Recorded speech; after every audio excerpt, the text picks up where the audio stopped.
Y bien, en esta oportunidad, querido amigo y hermano, para decirte que inauguramos en este canal una nueva sección acerca de la historia de aquellos hombres grandes que tuvieron que ver con el Evangelio y con todo lo relacionado con el Evangelio, con la palabra de Dios, con las obras referentes al Evangelio, a todo lo que tenga que ver con ello a lo largo de la historia. Y me pareció, para comenzar con este ciclo, con esta sección, lo más importante, si se quiere, o lo más adecuado, esa sería la palabra correcta, hacerlo comenzando por un hombre especial como todos los que voy a presentar o a recordar, pero en este caso la biografía de William Morris, ¿sí? De William Morris, un hombre que fue un ejemplo, un modelo en su vida, y del cual leeré la biografía y su obra quizá más importante, la obra más importante de su vida. Comienzo leyendo este artículo que se llama Apóstol de la Niñez. William Morris tiene como, en este caso, la introducción del texto de esta nota es el que está en Proverbios 22:6, ¿no? Instruye al niño en su carrera y aun cuando fuere grande no se apartará de él. William C. Morris nació el 16 de febrero de 1864 en Cambridge. Huérfano de madre a los 4 años, su familia viajó a América del Sur en 1871, instalándose primero en Paraguay y luego en la ciudad de Rosario. Años más tarde se instala en la ciudad de Buenos Aires, donde comienza su tarea con los niños en una improvisada aula en el humilde barrio de La Boca. Era el año 1892. En 1898 Morris alquila una casa en Palermo, que no era la que hoy conocemos, acondicionándola como escuela. Una vez terminada salió en busca del material más preciado, los niños. La anécdota cuenta que una mañana, de esas en las que Morris salió a buscar alumnos, un grupo de muchachos, nada amigable, comenzó a gritarle loco y a burlarse de él. Pero el buen hombre no se achicó y encaró hacia ellos y, separando a uno del grupo, lo interesó para que lo acompañara, a lo que accedió, siguiéndole luego el resto del grupo. Al llegar al lugar, asistido por un matrimonio que había contratado para ayudarle, los lavó, los calzó y comenzó su labor educativa.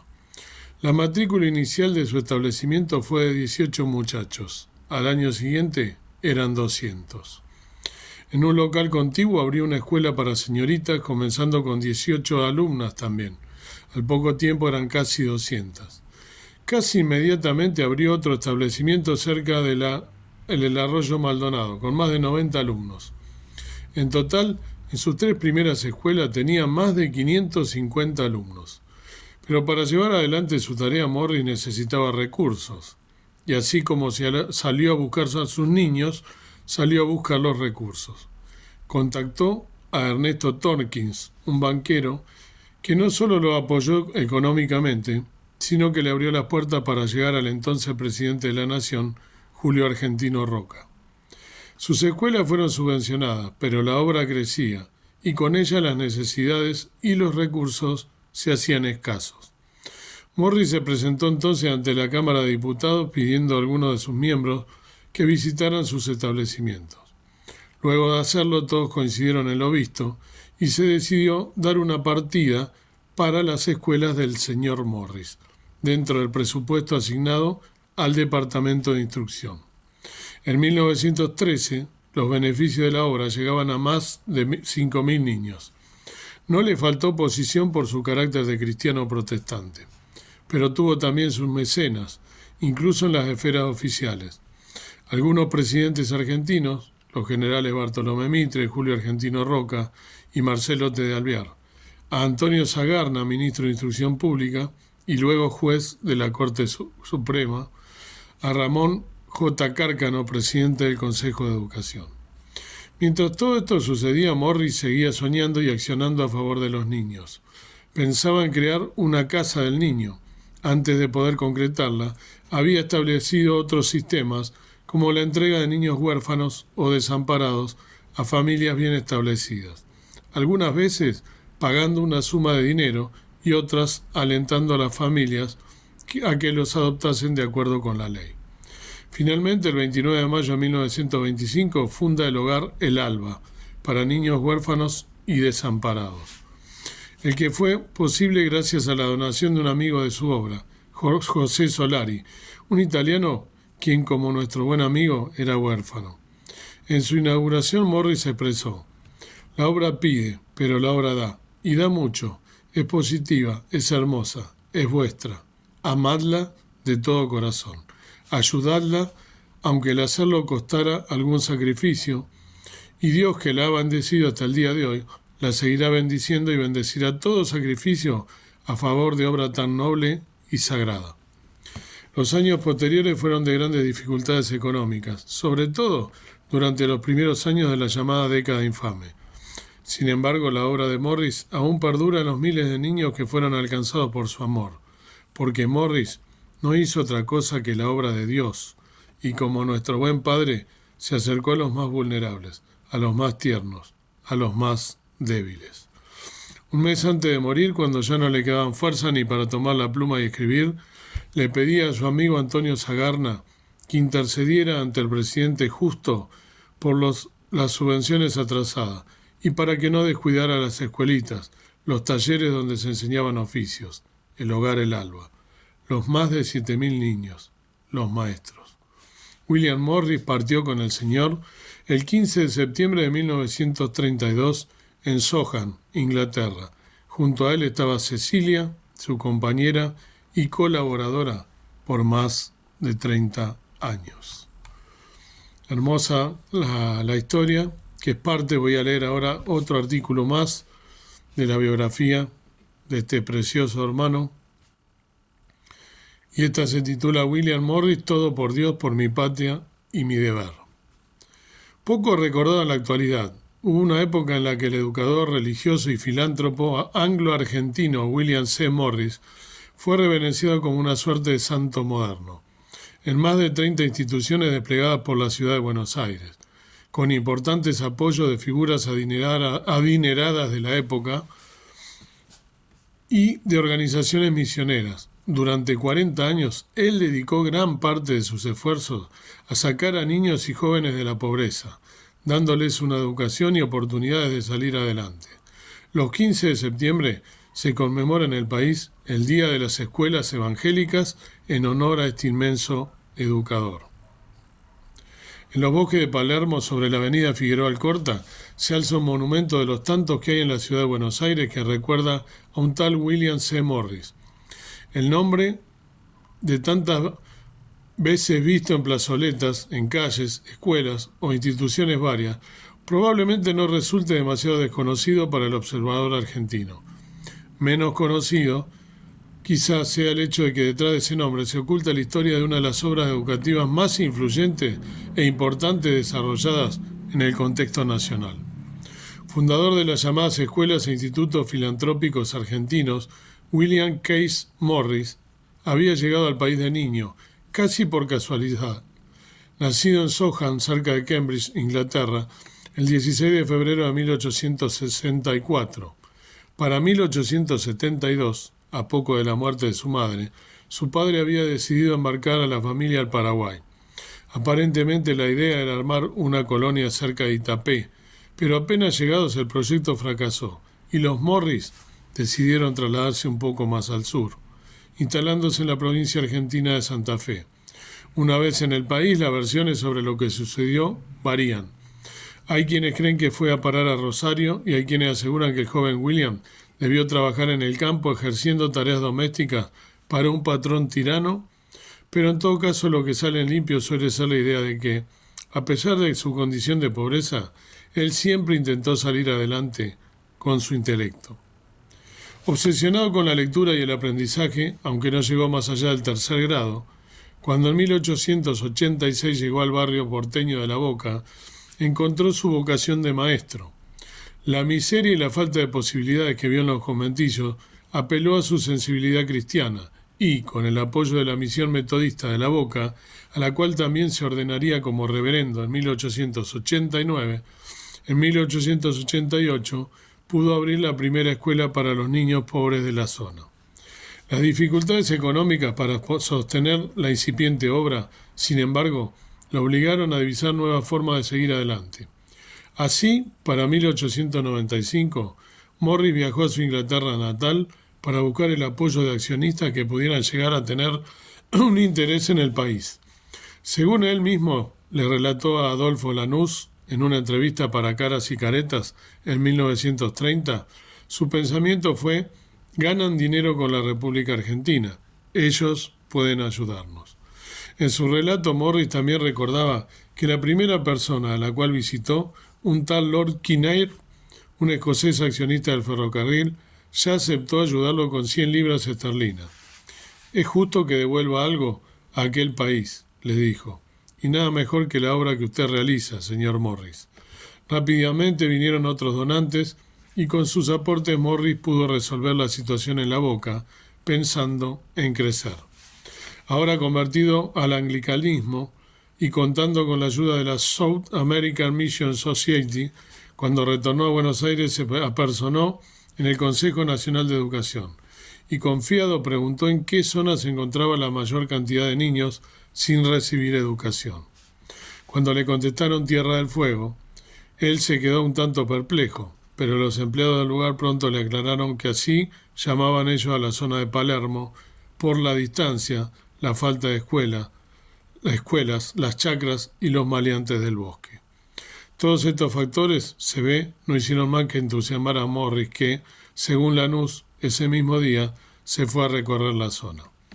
En poco tiempo pudo alquilar una casita en la esquina de Uriarte y Charcas y, con el beneplácito del Estado, fundó la primera escuela evangélica argentina en junio de 1898.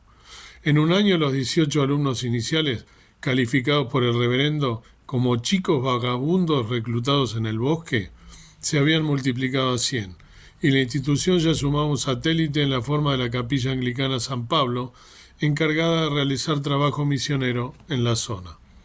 De ahí en más, la obra de Morris no paró de crecer exponencialmente. Con el lema «Todo por Dios, mi patria y mi deber», él se enfocó en ayudar a todos aquellos que no eran alcanzados por la acción oficial, y, para 1905, ya se reportaba la existencia de 3 escuelas para varones, 2 para niñas, una escuela infantil y kindergarten de ambos sexos, un instituto de telegrafía y escritura mecánica, un instituto de corte, confección y labores domésticas, un instituto industrial y de artes y oficios y 2 escuelas nocturnas, superior y comercial, a donde concurren 3.096 alumnos. Con algunos aportes estatales, pero principalmente de banqueros, inversionistas del ferrocarril y grandes capitalistas, en pocos años la cuestión se expandió para incluir, hacia 1930, unas 32 instituciones dentro de su égida, por las cuales habían pasado casi 250.000 alumnos. Para concurrir a cualquiera de ellas no hacía falta nada más que declarar que uno era pobre y que tenía ganas de aprender. La organización proveía el resto en forma de donaciones, de ropa, calzado, útiles, servicios médicos y, si ya estaban en edad y lo requerían, búsquedas laborales. A pesar de ser una institución evangélica, quienes acudieron a las escuelas de Morris recuerdan que no había una bajada de línea muy fuerte en cuanto a lo religioso, pero la prensa de la época sí destaca que se partían las bases de la moral cristiana y las verdades fundamentales del cristianismo. Esto, sin embargo, no parece haber ido en contra del propósito básico de la obra, y todo el que se acercara a ella, parece ser, se alejaba luego obnubilado por la efectividad con que el trabajo de Morris lograba sacar a los chicos de la calle y darles un propósito, algo a lo cual aspirar. Desde ya, todo esto funcionaba en gran parte por el carisma y el empuje de su creador. Él mismo decía que el hombre que resuelve ser humilde tiene el espíritu de un héroe, por lo que siempre buscó poner el foco sobre su trabajo y no sobre sí mismo. Pero la realidad es que muchas personas llegaron a depender de él como individuo y en Palermo él era reverenciado casi como una deidad, alguien a quien recurrir en caso de necesidad. Quizá por eso cuando a principios de los 30 la situación económica empezó a afectar el funcionamiento de las instituciones, él una vez más tuvo que ponerse la cuestión al hombro y retornó a Inglaterra a buscar fondos. Allí, de todos modos, la búsqueda no terminó de la mejor manera. Cansado, presionado por casi 40 años de entrega total y de balances deficitarios, mientras estaba en su pueblo natal de visita, Morris falleció el 15 de septiembre de 1932. En la Argentina, su obra, al contrario de lo que él había vaticinado, no logró prosperar de la misma manera que lo había hecho cuando él estaba al frente. Su nombre continuó resonando por un tiempo, y hasta se hizo una película en 1945 basada en su vida, Cuando en el cielo pasen lista, pero su trabajo no logró sostenerse en el tiempo. Poco a poco las distintas instituciones fueron pasando a manos del Estado, y la idea original, proveer ayuda para aquellos niños tan pobres que no podían concurrir a las escuelas públicas, fue mutando hasta perderse de vista. Como mencioné recién, esta película, estrenada en 1945, o sea, después de que él falleció, lo tenía, por ejemplo, a Carlos Borkowski, lo tiene porque se puede ver en YouTube la película, como director, y Narciso Ibáñez Menta, Aida Alberti, José Olarra, Raimundo Pastore, ¿no? Entre otros, una producción de Aconcagua, ¿no? En ese momento la empresa que lo filmó. Y bueno, me parece muy importante porque eran escuelas evangélicas, era, si se quiere, un misionero, educador, filántropo, un hermano en la fe que se dedicó a hacer el bien, ¿no? Y a llevar el evangelio a través de esos niños, a los cuales sacó a la calle, les dio de comer, les dio una educación y les dio también la palabra de Dios. Entonces hay un monumento, ¿no?, en Palermo en su honor, y también hay, yo vivo en Casero, así que sobre la línea del ferrocarril San Martín, la misma que estación que yo vivo, 4 estaciones más allá está la estación que recuerda su nombre, ¿no?, William Morris. Y recuerdo que mi abuela, fallecida ya hace varios años, en el año 2006 para ser más preciso, me hablaba cuando ella era chica de que ella había sido estudiado, una de estas niñas en la cual también la pasó mal cuando era chica y que, bueno, tuvo también el privilegio de ser evangelizada en las escuelas de William Morris, de ser también educada en parte de su educación en las escuelas de este hermano evangelista. Dios, por supuesto, que lo guarda en su gloria, como a todo evangélico, y me parece que es importante comenzar este nuevo ciclo, esta nueva sección con este hombre, haciéndole realmente el homenaje que realmente merece, que no, quizá hoy en día no se conozca, y por eso me parece importante comenzar con él, como lo haremos con otros misioneros y hombres de Dios, hombres de fe, que han dejado gran parte de su vida por la obra. En este caso, mi reverencia a este hermano, a William Morris, educador, filántropo, hombre de fe de Dios, evangelista, misionero, y bueno, todo, como leí en la otra hora, 15 de septiembre, Día de las Escuelas Evangélicas, en honor al día de su muerte. Bueno, te lo quería transmitir, y bueno, iremos viendo varios de estos grandes hombres de la fe, grandes hombres que hicieron tanto por predicar el Evangelio, por de alguna manera evangelizar, y él lo hizo eligiendo a los niños, recordando lo que dijo justamente nuestro Señor Jesús en su pasado aquí por la tierra, no tan importante: dejad a los niños que vengan a mí, porque de ellos, desde los tales, es el reino de los cielos, ¿no? Qué importante que es comenzar justamente por los niños, como lo hizo este hermano en la fe. Que Dios te bendiga y que recuerde siempre a este hombre como aquello que iremos viendo a lo largo de esta sección, que espero que sea de bendición. Así lo deseo yo, y quiero que conozcamos en parte, porque nunca va a ser completa, pero valga la redundancia, parte de la obra, en este caso de este hermano tan importante. Que Dios te bendiga, te acompañe y que puedas también pensar que este ejemplo, modelos de vida, también nos pueda tocar en cierta forma a nosotros para ser contagiados, ¿no? De la labor o de un poco de la labor que hicieron. En este caso, por los más necesitados, por los niños, no ignorarlos. El mejor homenaje sería no ignorar a un niño cuando lo vemos pidiendo en la calle o necesitando o tantas cosas, no haciéndonos lo distraídos, porque ese niño, detrás de ese niño hay una historia, ¿sí? Y como alguna vez dije también en alguna prédica que me tocó dar, en alguna de las congregaciones en las que he estado, cuando vemos también una persona grande, recordar que detrás de ese hombre también hay una historia y también fue un niño. Porque muchas veces solemos darle a un niño y elegimos a quién darle el dinero y detrás de cada persona hay una necesidad y también hay una historia. Tengámoslo en cuenta y tratemos de hacer como nos mandó la Biblia, el bien a quienes más lo necesitan. Que Dios te bendiga.